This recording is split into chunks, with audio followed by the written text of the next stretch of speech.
ఈ బెల్షస్సరు అనేటువంటి రాజు సింహాసనం అధిష్ఠించిన తర్వాత చాలా గర్వము, అహంకారము, అసలు రాజు యొక్క చట్టాలు ఏమి కూడా ఫాలో అయ్యేటువంటి నీతి న్యాయాలు ఏమి కూడా ఈ బెల్షస్సర్కి లేవు.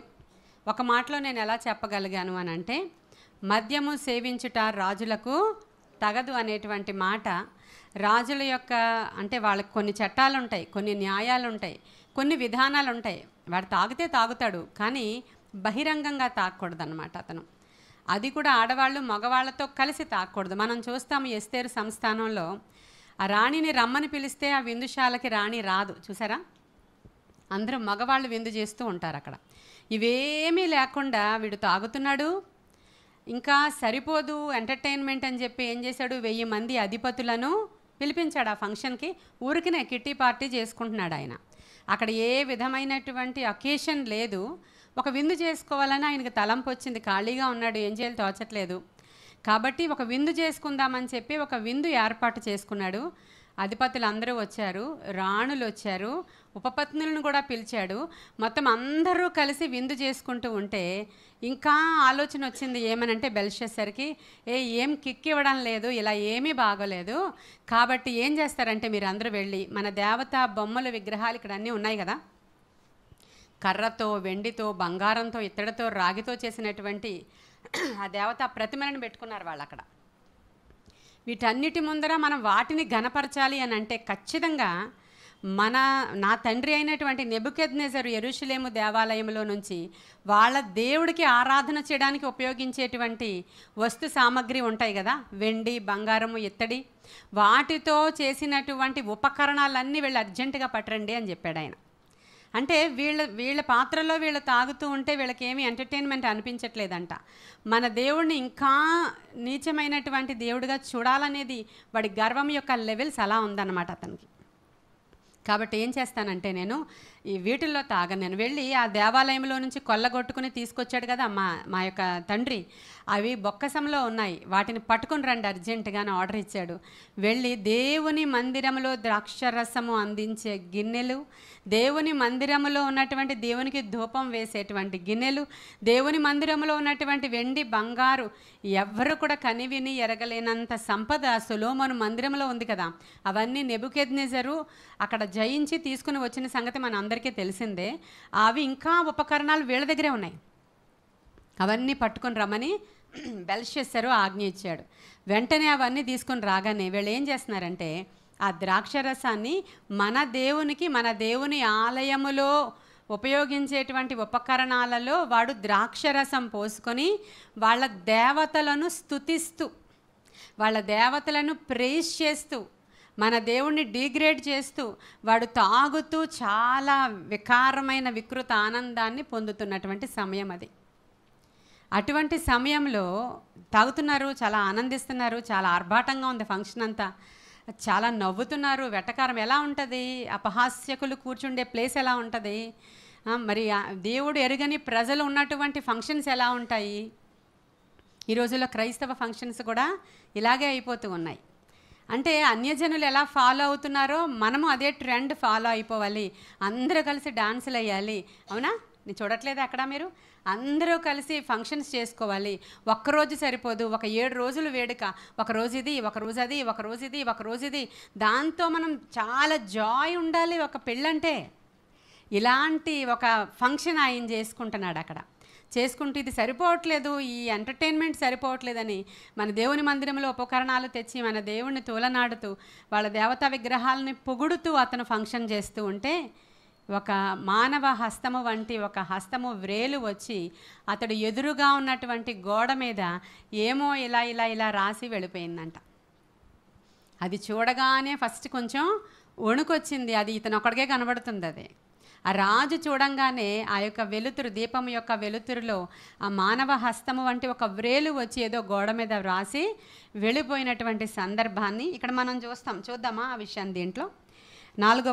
నేను 3వ వచనం నుంచే చదువుతున్నాను. అందుకు వారు యెరూషలేములోని దేవుని నివాసమగు ఆలయములో నుండి తీసుకున్న సువర్ణోపకరణములను తెచ్చి ఉంచగా రాజును అతని అధిపతులను అతని రాణులను అతని ఉపపత్నులను వాటిలో ద్రాక్షరసము పోసి త్రాగిరి. వారు బంగారు, వెండి, ఇత్తడి, ఇనుము, కర్ర, రాయి అను వాటితో చేసిన దేవతలను స్తుతించుచు ద్రాక్షరసము. చూడండి, ఆ ఫంక్షన్లో కూడా వాళ్ళు స్తుతిస్తున్నారు. స్తుతిస్తూ ఆ ద్రాక్షరసం తాగుతున్నారు, వాళ్ళ దేవతలను స్తుతిస్తున్నారు. ఆ గడియలోనే మానవు హస్తపు వ్రేళ్లు కనబడి దీపము దగ్గర రాజు యొక్క నగరు గోడ పూత మీద ఏదో ఒక వ్రాత వ్రాయుచున్నట్టుండెను. రాజు ఆ హస్తము వ్రాయుట చూడగా అతని ముఖము వికారమాయను, అతను మనస్సునందు కలవరపడగా అతడి నడుము కీళ్లు వదిలి అతని మోకాళ్ళు గడగడ వణుకుచూ కొట్టుకొని చుండెను. ఇప్పుడు నేను ఇంత వీరుణ్ణి, శూరుణ్ణి, గొప్పవాణ్ణి, నాకెంత గొప్ప జాబ్ ఉంది, నాకు శక్తి ఉంది, నాకు బలం ఉంది, నేను సంపాదించగలను అనుకున్న వాళ్ళందరూ చిన్నదానికి వణుకుపోతుంటారు అనమాట. ఇలాగా ఈ రాజు నేను శూరుణ్ణి, వీరుణ్ణి అంటున్నాడా? అలాగైనా చేశాడు. అక్కడ విందు జస్ట్ అక్కడ రైటింగ్ కనిపించింది, ఒక వేలు కనిపించింది. అసలు ఏం రాశారో తెలియకుండానే ఏమైంది వాడికి? నడుము అసలు కీళ్ళన్నీ వసిలిపోయినాయి అంట, మోకాళ్ళు వణికిపోతున్నాయి అంట. అసలు ఎలా ఉన్నాడంటే ఇంకా పరిస్థితి వికారంగా. ఇప్పుడు ఒక్క క్షణంలో ఎంత తయారై వచ్చాడో ఫంక్షన్ కానీ కదా. మరి ఫంక్షను, రాణులు, ఉపపత్నులు, ఇంకా అధిపతులు ఇవన్నీ రావాలంటే మరి ఎంత తయారై వచ్చి ఉంటాడో రాజుగారు. వెంటనే అతని ముఖం ఎలా అయిందట?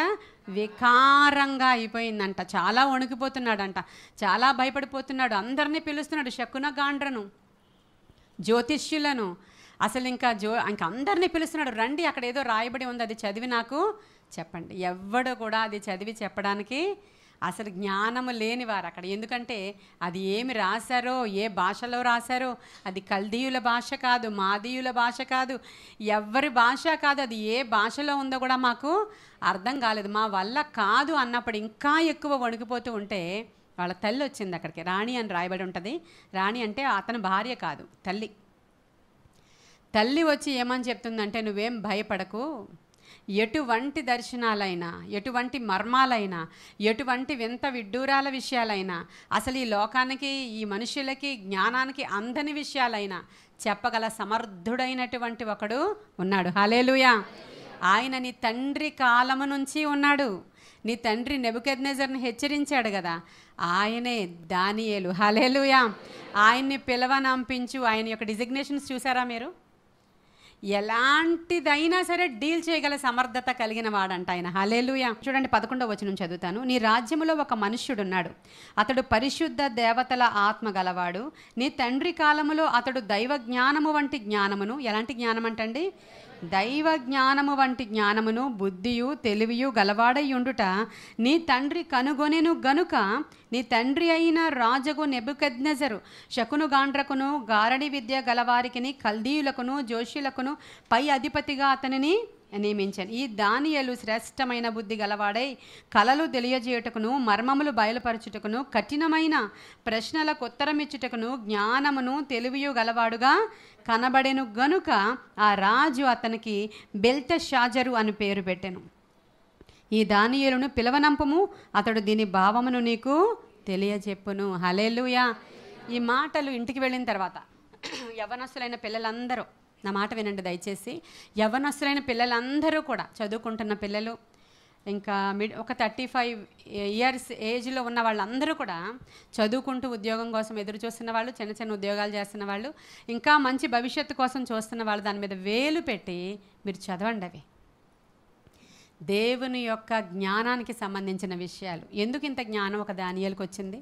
మనలాంటి వాడే కదా దానియేలు, మనలాంటి మనుష్యుడే కదా దానియేలు. చెరలోనికి వెళ్ళిపోయిన తర్వాత ఏదైతే తను యెరూషలేములో ఉన్నప్పుడు ధర్మశాస్త్ర గ్రంథంలో చదువుకున్నాడో దాన్ని ఫాలో అవుతూ, ఆయన ప్రార్థనా జీవితాన్ని జాగ్రత్తగా కాపాడుకుంటూ, చాలా పరిశుద్ధంగా జీవిస్తూ, ఈ లోకంలో ఉన్న వాటిలో దేంట్లోనూ మింగిల్ అవ్వలేదు కాబట్టి ఆయనకి అనంత జ్ఞానాన్ని దేవుడిచ్చాడు. హల్లెలూయా. అట్లీస్ట్ ఈ వాక్యం ఎటువంటిదంటే చాలా జీవం ఉన్న వాక్యం. మీకు ఆ లక్షణాలు ఏం లేవు, ఎక్కడ పడితే అక్కడ కలిసిపోతారు, ఏది పడితే అది చేస్తారు. అన్యుల ఇంటికి ఫంక్షన్కి వెళ్తే అక్కడ నేను అన్యుల్లాగే బిహేవ్ చేస్తారు, ఏదో కొంచెం అటు ఇటు తిరుగుతారు, కానీ మొత్తానికి అవన్నీ చేయాలని మీకు ఆలోచన వస్తుంది, మీకు ఇష్టం కూడా. ఇవన్నీ చేసేస్తున్నటువంటి మీరు ఈ వాక్యాన్ని ఒక్కసారి అవి పదే పదే మీరు చదవడం వల్ల ఆ దానియేలు ఏ విధంగా నిష్ట కలిగినటువంటి వాడిగా ఉన్నాడో, తద్వారా ఆయనకు వచ్చిన ఆధిక్యతలు. నీకు 10 మంది 100 మంది నీ క్లాస్మేట్స్ ఉండొచ్చు, వాళ్ళకి లేని దైవిక జ్ఞానాన్ని దేవుడు నీకు ఖచ్చితంగా ఇస్తాడు. హల్లెలూయా. దేవుని జ్ఞానము కలిగిన మనుష్యుడు అంటే ఈయన. మనం ఎందుకు అలా ఉండకూడదు చెప్పండి? మన పిల్లలు ఎందుకు అలా ఉండకూడదు? మన పిల్లలకి ఎందుకు అలాంటి దర్శనాలు రాకూడదు? మన పిల్లలు ఎందుకు ఆ విధంగా గొప్పవారు అవ్వకూడదు? ఒకసారి ఆలోచించండి. దేవుడు మనందరినీ అలా చేయాలని ఆశపడుతున్నాడు, కానీ మనకు ఆశ లేదు. మనకు ఆశ ఉండాలి కదా. ఆశగా ఉన్న ప్రాణాన్ని ఆయన ఏం చేస్తాడంట? ఇప్పుడు వెదుగుతున్న పిల్లలందరికీ ఈ మాటలు చెప్తూ వాళ్ళని ప్రతిష్ఠితులుగా పెంచుతూ ఉంటే ఖచ్చితంగా వాళ్ళకి ఇటువంటి జ్ఞానాత్మని దేవుడు ఇస్తాడు. ఆయన ఖచ్చితంగా మన బిడ్డల్ని గొప్ప చేస్తాడు. మీరు నాటబడిన స్థలం అలాంటి సారవంతమైన స్థలము, మంచి ఫలాలు ఫలించేటువంటి స్థలము, ఒక క్రమశిక్షణ గల స్థలము, క్రమశిక్షణ గల మందిరము. కాబట్టి మీరు ఒక సేవకుని యొక్క అండర్లో భయముతో, దేవుని ఎడల వణుకుతో వెళుతున్నాం కాబట్టి ఖచ్చితంగా దేవుడు మన ఎడల చేస్తారు. కాబట్టి ఈ దానియేలు గురించి ఆ రాణి ఏం చెప్పిందో, ఇవి ఎవరు చెప్పారు ఈ మాటలన్నీ? రాణి. అన్యులు చెప్తున్నారు మన పిల్లల కోసం, అన్యులు మాట్లాడుతున్నారు మన కోసం. వాళ్ళు సామాన్యమైనటువంటి వ్యక్తులు కారండి వాళ్ళు. అందుకని రాజు ఏం చేశాడంట? బెల్తషాజరు తండ్రి నెబుకద్నెజరు ఏం చేశాడంట? వాళ్ళందరూ జోష్యుల మీద, ఆ యొక్క అక్కడ ఉన్నటువంటి గారడి వాళ్ళ మీదన, ఇంకొకళ్ళ మీదన, ఇంకెవరు శకునగాండ్ర మీద, వీళ్ళందరి మీద అధిపతిగా ఉన్నాడు. అప్పటికి పోస్టింగ్ అది దానియేలుది. అప్పుడు పోస్టింగ్ అది అధిపతిగా ఉన్నాడు ఆయన. పిలవనంపించు, నీకు తెలీదా నీ తండ్రి కాలం నుంచి ఆయన ఉన్నాడు, ఆయన పిలిచి ఇలాంటి చేశాడు అని చెప్పినప్పుడు వెంటనే ఆయన్ని పిలవనంపించండి అని చెప్పగానే దానియేలు గారు వచ్చారు అక్కడికి.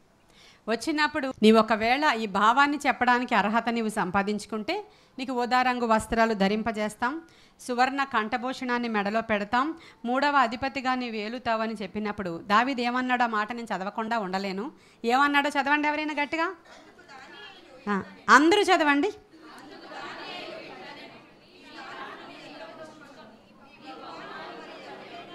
హల్లెలూయా. ఇది పౌరుషం అండి. నీ దానాలు ఎవడకు కావాలి? నీ దానాలు నీ దగ్గర ఉంచుకో, నీ బహుమానాలు ఇంకెవరికైనా ఇచ్చుకో, కానీ నేను నా దేవుడి దగ్గర నుంచి నేను నీకు మాత్రం భావాన్ని చెప్తాను. హల్లెలూయా. ప్రభువులో ఇలా పౌరుషంగా ఉండాలి మనం. ఏది పడితే అది ఆశించేసే వాళ్ళంగా ఈ లోకంలో కాదు, కానీ ప్రభువులో మనము మన పిల్లలు ఎలా ఉండాలి? దేవుని అందలి పౌరుషం, దేవుని అందలి ప్రతిష్ట, దేవుని అందలి పరిశుద్ధత ఆ కలిగిన వారముగా మనము ఖచ్చితంగా ఇలా ఉండాలండి. ఆ దానాలని వద్దుంచుకో, నాకేం అక్కర్లేదు, కానీ నేను చెప్పని చెప్పి ఈయన ఏం చెప్తున్నాడంటే బ్యాక్ వెళ్ళాడు. జరిగిపోయిన విషయాలను చెప్పుకొస్తున్నాడు. ఏమని? నెబుకద్నెజరు గురించి మాట్లాడుతూ నీ తండ్రి ఎంత గొప్పవాడో అందరికీ తెలుసు. బబులోను రాజు నెబుకద్నెజరు ఎన్ని రాజ్యాలను జయించాడు, ఎంత ఘనత వహించాడు, ఎన్ని పట్టణాలను కట్టాడు, ఎన్ని హ్యాంగింగ్ గార్డెన్స్ కట్టాడు, ఎలాంటి ప్రాకారాలు కలిగిన వాడై ఉన్నాడో అందరికీ తెలుసు, ఎంత ఘనత వహించాడు. ఒక దిన నా ఘనతను బట్టి గర్వించినప్పుడు ఆకాశమందలి దేవుడు కలుగజేసుకొని అతనికి పశు మనస్సు ఇచ్చి గడ్డి కరిపించి అడవులలోనికి ఎలా తోలివేశాడో కూడా అందరికీ తెలుసు కదా. అది జరిగిన తరువాత అని చెప్పడం మొదలుపెట్టాడు మన దానియేలు. అదంతా కూడా చెప్పుకొస్తున్నాడు. అదంతా జరిగినప్పుడు దేవుడు ఏమని మాట్లాడాడో, అప్పుడు అక్కడ ఏమని ఒక విగ్రహాన్ని చూపించాడో. కల వచ్చింది నెబుకద్నెజరు రాజుకి, కల మర్చిపోయాడు. అంటే బెల్షస్సాజరు కంటే కూడా ఇంకా గొప్పవాడు ఆయన. ఎలా గొప్పవాడు? కల వచ్చిందండి, కల మర్చిపోయాడండి. కల మర్చిపోయినప్పుడు నాకు కల వచ్చింది, నేను కల మర్చిపోయాను. నా కల చెప్పాలి, నాకు ఏం కల వచ్చిందో చెప్పాలి, దాని అర్థం చెప్పాలి, దాని భావం చెప్పాలి, అసలు ఏం జరగబోతుందో చెప్పాలి, అలాంటి వాడిని తీసుండండి అన్నాడు ఆయన. అప్పుడు నేను ఈ విధంగా చెప్పాను కదా అని చెప్పి దానియేలు ఇవన్నీ చెప్తూ తన మనస్సును అతిశయించిన వాడై అతను ఏ విధంగా అయిపోయాడో మీ అందరికీ తెలుసు కదా అని చెప్పి 22వ వచనం దగ్గరికి వచ్చేయండి. బెల్షస్సరు అతని కుమారుడవగు నీవు ఈ సంగతి అంతయు ఎరిగి ఉండి. అంటే బెల్షస్సర్కి జరిగిన విషయాలు తెలుసా అండి? గర్విస్తే గర్వం యొక్క పర్యవసానం ఏంటో ఇక్కడ కూర్చున్న మీ అందరికీ తెలుసా లేదా? చెప్పాలి నాకు ఈరోజు. గర్విస్తే గర్వం యొక్క పర్యవసానం ఎలా ఉంటుంది? తప్పు పనులు చేస్తే తప్పు పనులు చేసిన దాని యొక్క పర్యవసానము ఎలా ఉంటుంది? దేవుని ఎదుట మనము దేవునికి విరోధంగా ప్రవర్తిస్తే ఆ యొక్క జడ్జిమెంట్ ఎలా ఉంటుంది? భక్తిహీనులముగా దేవుని మందిరంలోనికి రాకుండా వర్షం వచ్చింది, ఎండ వచ్చింది, గాలి వచ్చింది, ఎలక్షన్ వచ్చింది అని మానేస్తే ఎలా ఉంటుందో మనకు తెలుసా? అందరికీ ఇవన్నీ తెలుసు. అన్నీ తెలిసి మానేస్తూ ఉంటారే, అన్నీ తెలిసి ఇలాంటి పనులు చేసేస్తూ ఉంటారే. ఇదే అంటున్నాడు, నీ తండ్రి చేసిన ఈ పనులన్నీ నీకు తెలుసు కదా. గర్విస్తే దేవుడు ఏం చేస్తాడో, ఏం చేశాడో, ఆయన లెక్కలు ఎలా ఉంటాయో నీకు తెలుసు కదా. ఈరోజు మన దేవుడు మన మధ్యలో ఎలా ఉన్నారంటే లెక్కల మాస్టర్గా ఉన్నారు. ఇప్పుడు ఈ రాజుని గురించి దేవుడు లెక్కలు వేసుకుంటున్నాడంట. సింహాసనం మీద కూర్చొని లెక్కలు రాసుకుంటున్నాడంట. ఆయన వీడు వచ్చి ఎన్ని రోజులైంది, ఎన్ని రోజుల నుంచి ఏం చేశాడు, ఎంత గర్వము ఏ లెవెల్లోనికి వెళ్ళిపోయింది, ఏమేమి పనులు చేయకూడనివి చేశాడు, ఎలా ప్రవర్తిస్తున్నాడని అన్నీ కూర్చొని లెక్కలు వేసేసాడంటండి దేవుడు. మనకు కూడా ప్రతిరోజు లెక్కలు వేస్తాడు, మీకు తెలుసో లేదో. ఈరోజు ఇక్కడ లెక్కలు వేసింది ఎవరికి? బెల్షస్సర్కి లెక్కలు వేస్తాడు ఆయన. వేసేసి ఆ లెక్కలు దేవుడు చక్కగా క్లోజ్ చేశాడు. ఇవాళ అంతా కౌంటింగ్ అయిపోయిందండి.